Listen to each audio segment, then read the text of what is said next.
ನಾಗಮಂಗಲ ಗಲಭೆಗೆ ಸುರೇಶ್ ಗೌಡ ಸ್ಫೋಟಕ ಟ್ವಿಸ್ಟ್ ಅನ್ನ ಕೊಟ್ಟಿದ್ದಾರೆ. ಗಲಭೆ ಹಿಂದೆ ಬಾಂಗ್ಲಾ ವಲಸಿಗರ ಕೈವಾಡ ಅಂತ ಆರೋಪ. ಈಗಾಗಲೇ ಕೇರಳ ಅಂತ ಆಗಿತ್ತು. ಈಗ ನಾಗಮಂಗಲದಲ್ಲಿ ಬಾಂಗ್ಲಾದವರು ಕೂಡ ಅಕ್ರಮವಾಗಿ ನೆಲೆಸಿದ್ದಾರೆ.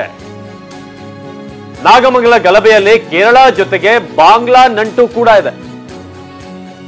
ಗಲಭೆ ಎಬ್ಬಿಸಿದವರು ಯಾರು ನಮ್ಮವರಲ್ಲ, ಎಲ್ಲ ಹೊರಗಿನವರು ಅಂತ ಈಗ ಸುರೇಶ್ ಗೌಡ ಹೇಳ್ತಿದ್ದಾರೆ.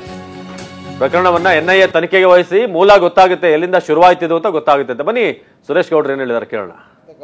ಆಗಿರ್ತಕ್ಕಂಥ ವಿಷಯಗಳು ಬೆಳಕಿಗೆ ಬರ್ತಾ ಇದ್ದಾವೆ. ನಮ್ಮ ತಾಲೂಕಿನಲ್ಲಿ ಎಲ್ಲೋ ಒಂದು ಕಡೆ ಬಾಂಗ್ಲಾದೇಶಿಯರು ಸಹ ಇದ್ದಾರೆ. ಅವ್ರು ಹೇಗೆ ಬಂದಿದ್ದಾರೆ ಗೊತ್ತಿಲ್ಲ, ಅವರೆಲ್ಲ ಯಾವ ರೀತಿ ವಾಸ ಮಾಡ್ತಾ ಇದ್ದಾರೆ ಅಂತ ಗೊತ್ತಿಲ್ಲ. ಯಾರೂ ಸಹ ಪೆಟ್ರೋಲ್ ಬಾಂಬ್ನ ಎಸೆತಕ್ಕಂಥ ನಿಪುಣರಲ್ಲದಿದ್ರೆ ಎಲ್ಲರೂ ಆರ್ಡಿನರಿ ಜನಗಳು ಎಸೆಯೋದಕ್ಕಾಗಲ್ಲ. ಅದನ್ನು ಆಡಿ ಜನಗಳ ಕೈಲಿ ಕೊಟ್ಟರೆ ಅವರವರು ಸುಟ್ಕೊಂಡಿರ್ತಾರೆ. ಇದರಲ್ಲಿ ಯಾರಾದರೂ ನಿಪುಣತ್ವ ಪಡೆದಿರ್ತಕ್ಕಂಥವರೇ ಈ ಪೆಟ್ರೋಲ್ ಬಾಂಬಲ್ಲಿ ಆಸಿಡ್ ಬಾಟ್ಲ್ಗಳು ಏನು ಹೆಸರು ಅದನ್ನಾಗಲಿ ಜಡಿಸ್ತಕ್ಕಂಥದ್ದು.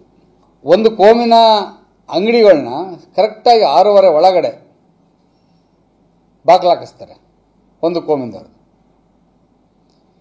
ಇನ್ನು 10 ನಿಮಿಷ ಇದ್ದಂಗೆ ಅಲ್ಲಿದ್ದಂಥ ಸುಮಾರು 45 ಜನ ಇದ್ದಂಥ ರಿಸರ್ವ್ ವ್ಯಾನ್ನ ಬೆಳ್ಳೂರು ಕಳಿಸ್ತಾರೆ. ಇದು ಈಗ ಏನು ಅವತ್ತು ಸ್ಟೇಷನ್ ಆಫೀಸರ್ ಇದ್ದರು, ಅವ್ರು ಯಾರ್ಯಾರು ಕರೆ ಮಾಡಿದ್ರು, ಯಾರ್ಯಾರು ಆದೇಶ ಕೊಟ್ಟರು ಅಂತಕ್ಕಂಥದ್ದು ಈಗ ಏನು ಮಾಡ್ತಾರೆ, ಆತನಿಗೆ ಯಾರಾದರೂ ಹೇಳಿರ್ಬೇಕಲ್ಲ, ಆತ ಯಾರ ಜೊತೆ ಮಾತಾಡಿದ್ದೇನೆ, ಏನು ಮಾಡಿದ್ದಾನೆ ಅಂತ ಸ್ವಲ್ಪ ಆತನ ಮೊಬೈಲೆಲ್ಲ ತೆಗೆದು ಮಾತಾಡಬೇಕಲ್ವಾ, ನೋಡಬೇಕಲ್ವಾ. ನಾನು ಈ ಸಂದರ್ಭದಲ್ಲಿ ಸರ್ಕಾರಕ್ಕೆ ಒತ್ತಾಯ ಮಾಡ್ತೇನೆ, ಇದರ ತನಿಖೆಯನ್ನು ಸಂಪೂರ್ಣವಾಗಿ ಎನ್ಐಎ ಕೊಡಿ.